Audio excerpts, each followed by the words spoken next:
How's the royal family? I pray that everyone is doing well.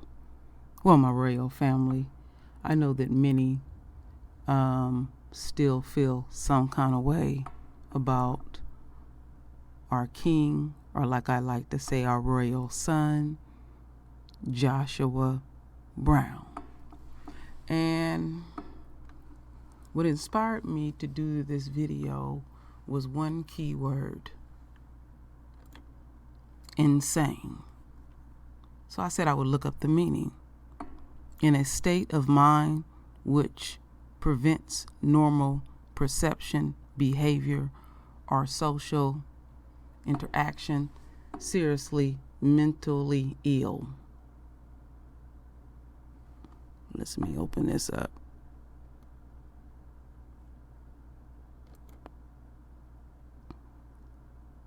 Let's see here.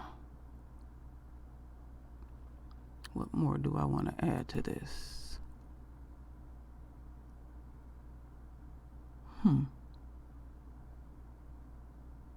Are an action equally characteristic or caused by madness? I absolutely believe that. In a state of extreme annoyance or distraction. All of this extremely foolish, irrational, illogical, have lacked any type of sense, shockingly outrageous, astonishingly good, or impressive, amazing. The words insane, looking at the meaning of it,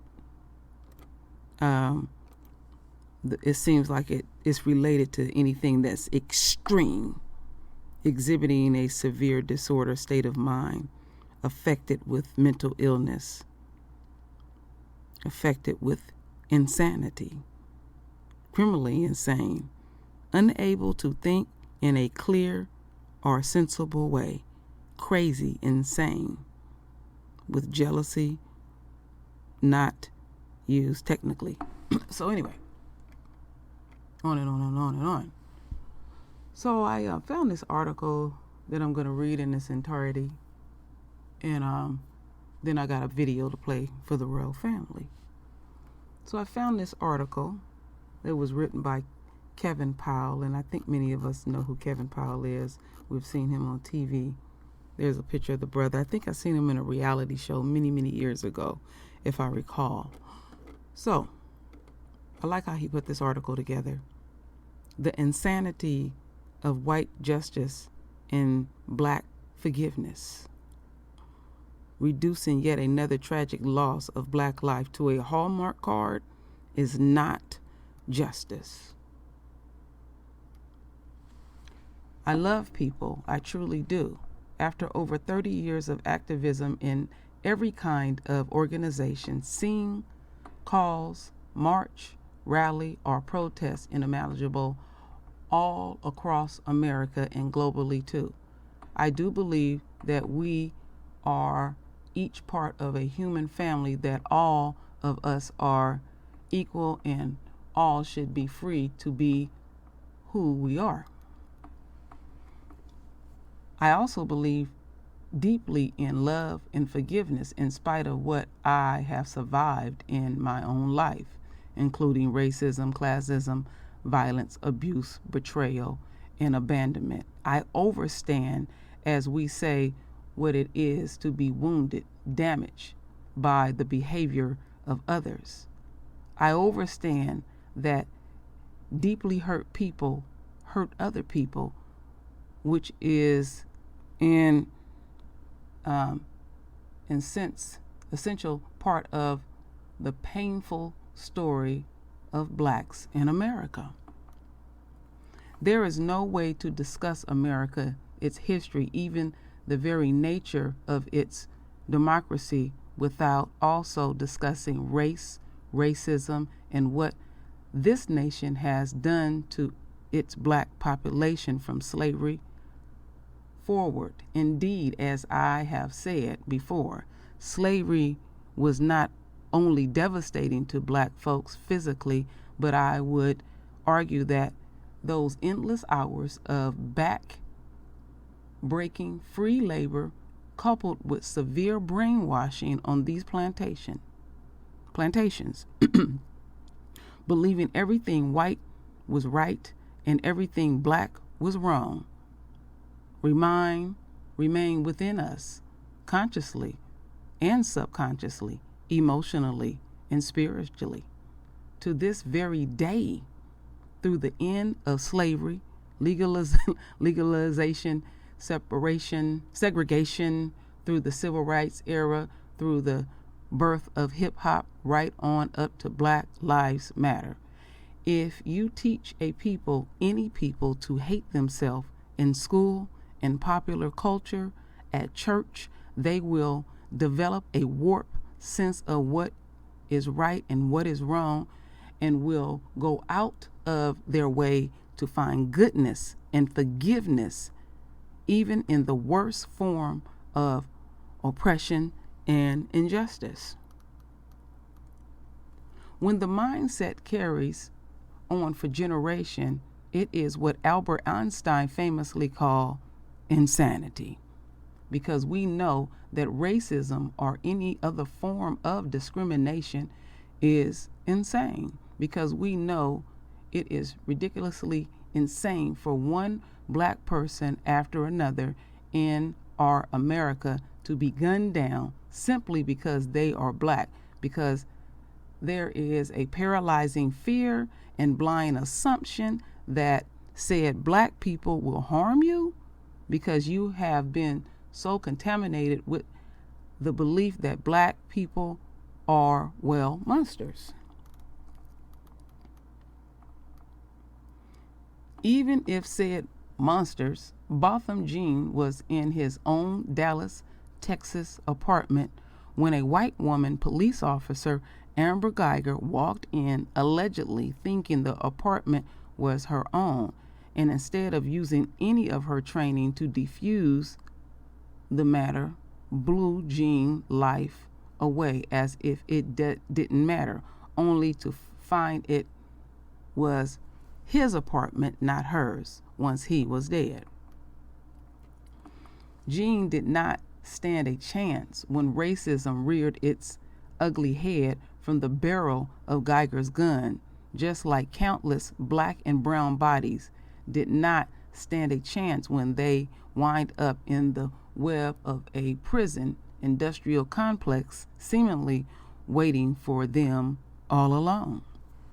Nor do we as black people stand a chance when Brent Jean, brother of both and racked with his raw emotions, decided without consulting his family members to not only forgive Amber in the moment of her sentencing, but to also ask if he could give her a hug.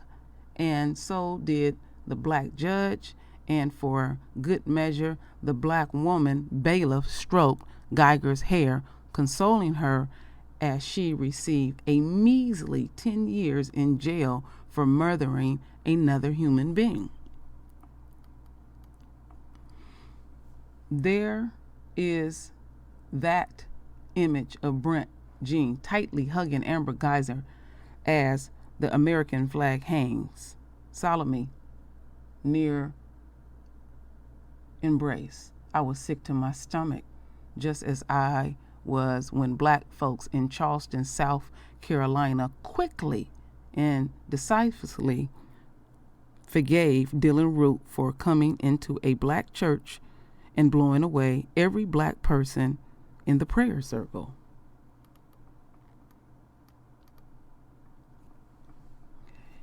Yet, while we continually forgive white America, no one has ever asked black America to forgive this country and for its sins against us, including endless racial violence in these times.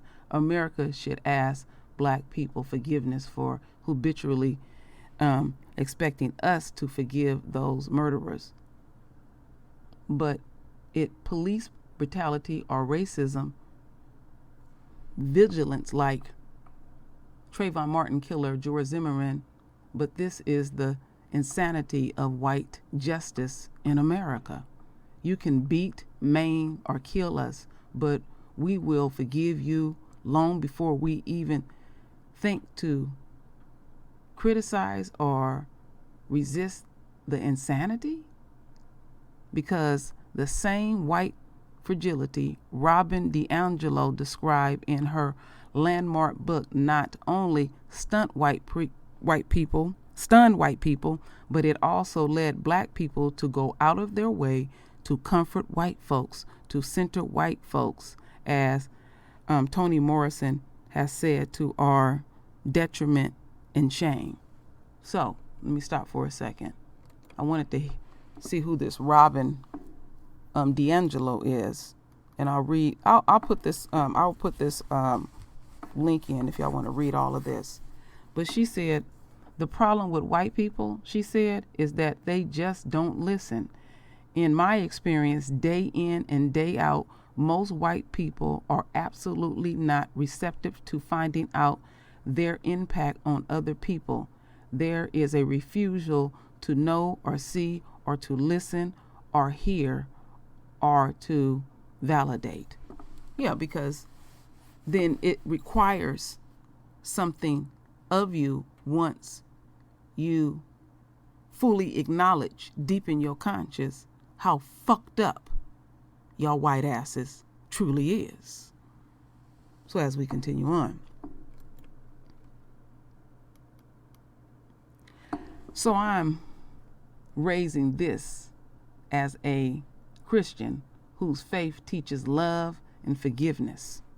How do we continually praise black people for their complicity to endure, forgive, yet still refuse to have real and honest conversations about race and racism in America, at the need of the criminal justice system to be transformed completely to be held accountable for its inequalities once and for all? Some of the same people enthusiastically praise Botham Jean's brother for hugging Miss Guyger are the same people who are silent, morally bankrupt on the racist murder of black folks, silent and morally bankrupt about abusive police officers who murder black people and are rarely charged, rarely convicted, rarely punished.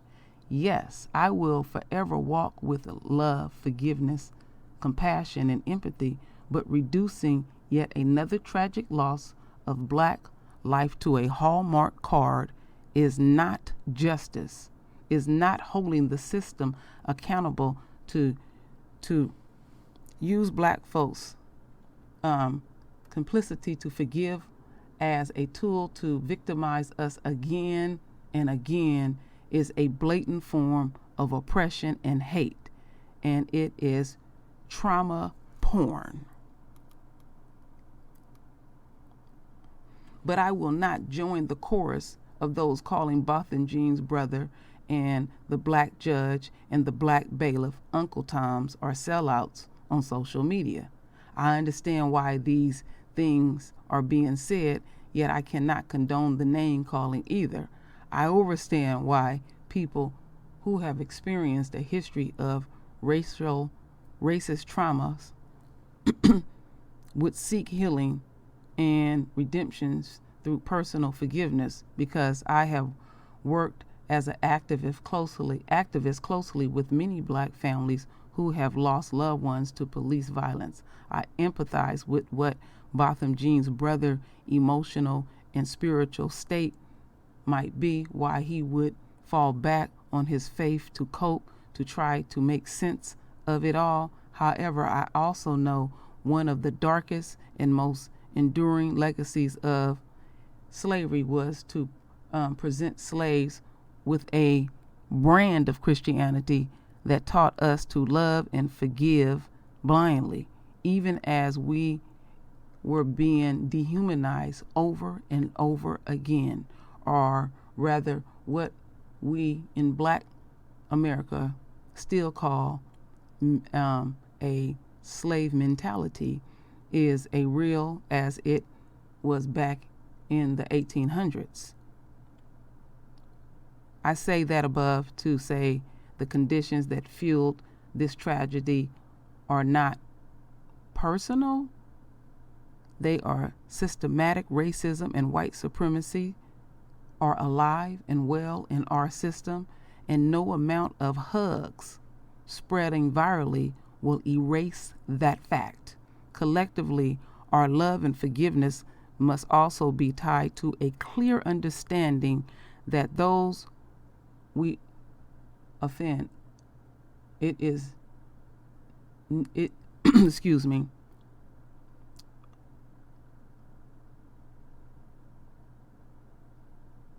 okay, where am I? This is where I'm being dyslexic. Everything is real jumping up and down. Let it slow down. Okay, here it is. We offer to it to need to repent, atone, permanently change. Otherwise, we are just wasting that love and forgiveness and actually wounding ourselves again and again and again. I agreed pretty much with most of what Kevin Powell say, and I have some disagreements too as well. But I like how he put this article together. Now let's get into this video.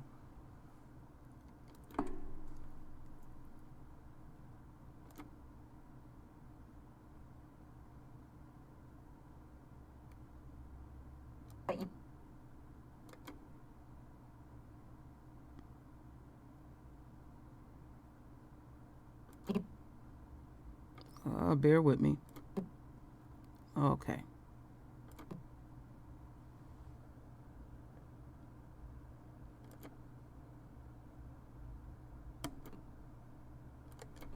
I tell you sometimes, let's refresh this. Whew. But you cannot forget Botham Jean's little brother hugging Amber Guyger in court last week. That was a very powerful moment, but it was also controversial. However, faith leaders where Botham Jean worshipped are hoping we can all learn from this. I want everybody to be like Bo, but forgive like Brent. Be like Bo, but forgive like Brent. Amber Guyger was helped by what Brent did. The judge was helped by what Brent did. You were helped. I was helped. Now, just as the city was trying to move forward, a key witness who testified in the Amber Guyger trial was shot and killed. Tonight, a lot of people have a lot of questions about Joshua Brown's death. Here now is David Goins with the response from Dallas police. While Sunday appeared unremarkable, neighbors at the Atera apartments admit they're still trying to process Friday night. Pow, pow, pow, pop, pop, pop. Mara Mikowski says she didn't go outside her home after hearing those shots and later learned one of her neighbors had been killed.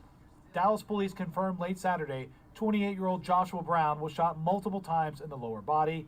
He died just 2 days after a jury sentenced former Dallas police officer Amber Guyger to 10 years in prison for killing Botham Jean.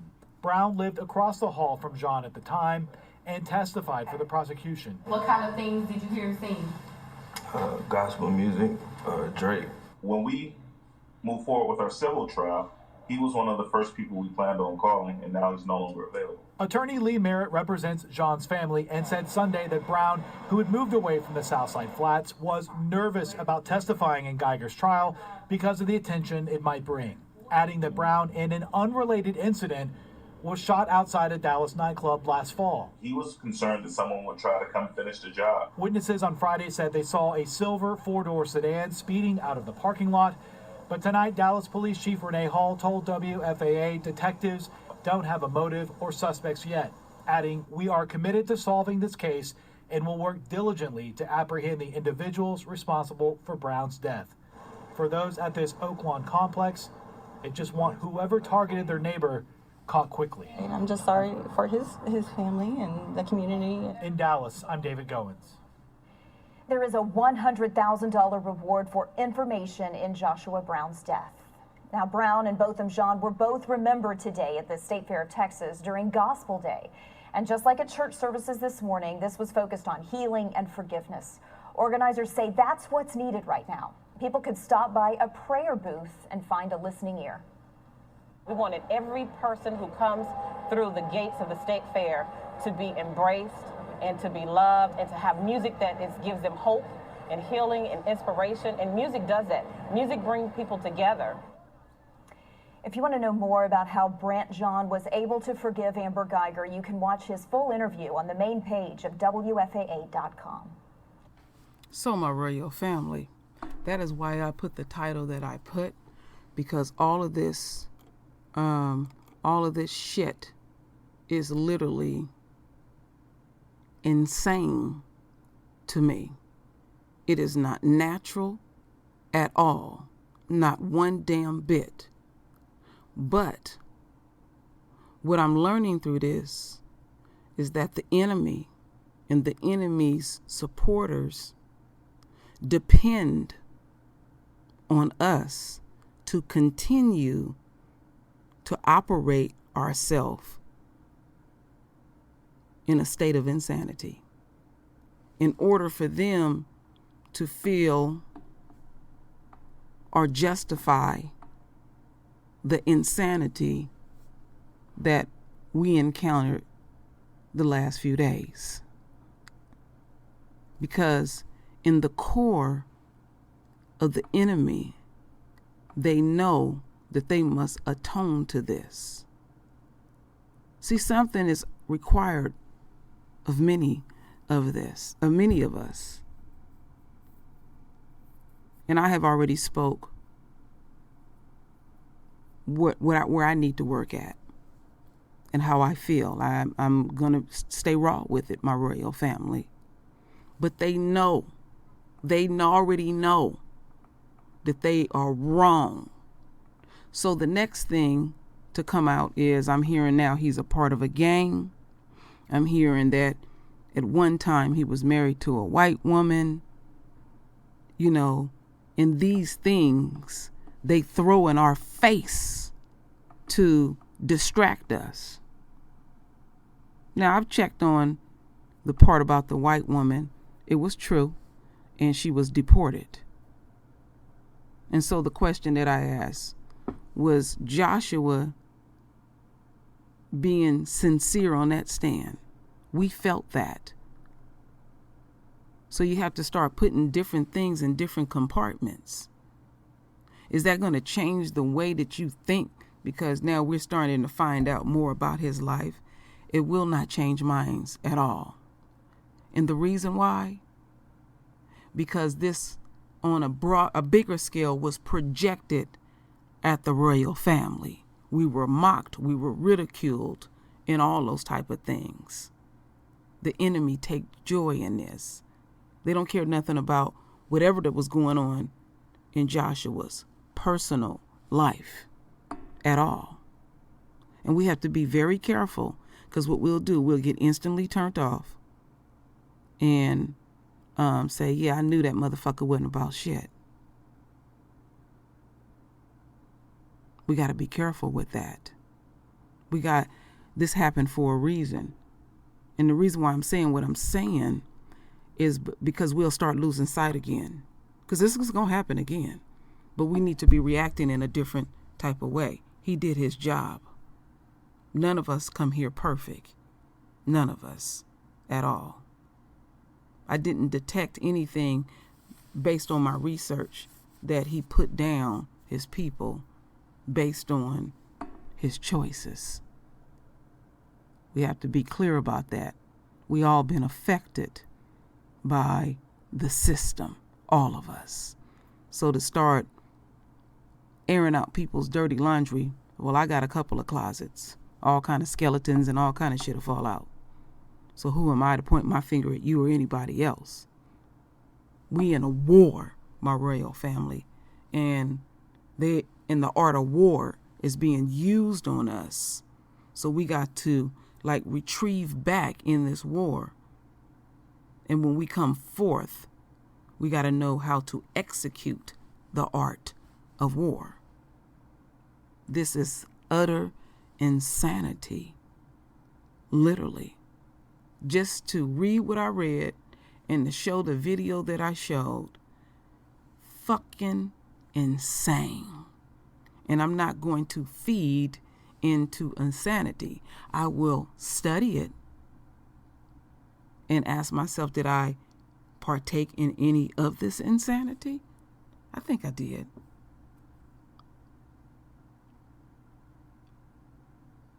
But my father was absolutely right.